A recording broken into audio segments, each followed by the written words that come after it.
தம்மம் உன் பர்பஸ் என்ன, உன்னோட பர்பஸ் என்ன அப்படிங்கிற மாதிரி வந்து என்னன்னு கேட்கும்போது வந்து எனக்கு நானே கேட்டு தெரிஞ்சுக்கிட்ட, இல்லாட்டி நான் சந்தோஷப்படுற பதில் வந்து இங்கே எல்லாரும் குறிப்பிட்ட மாதிரி அகரம் ஃபவுண்டேஷன்.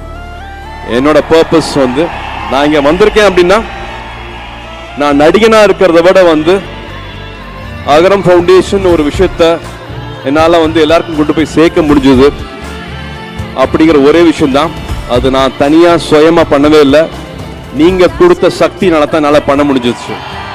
அது நீங்கள் என்ன பண்ண வச்சிங்க, நான் சொன்ன மாதிரி 10th ஃபெயிலு 12th ஃபெயிலு காலேஜில் ஆவரேஜ் ஸ்டூடெண்ட்டு, பட் எனக்கும் ஒரு வாழ்க்கையை கொடுத்து அது மூலமாக எனக்கு ஒரு சக்தியை கொடுத்து இப்போ கிட்டத்தட்ட ஒரு 7000 8000 தங்கைகள் தம்பிகள் வந்து பட்டதாரியாக இருக்காங்க, கிராஜுவேட்ஸாக இருக்காங்க, இன்னும் நிறைய பேர் ஆவாங்க.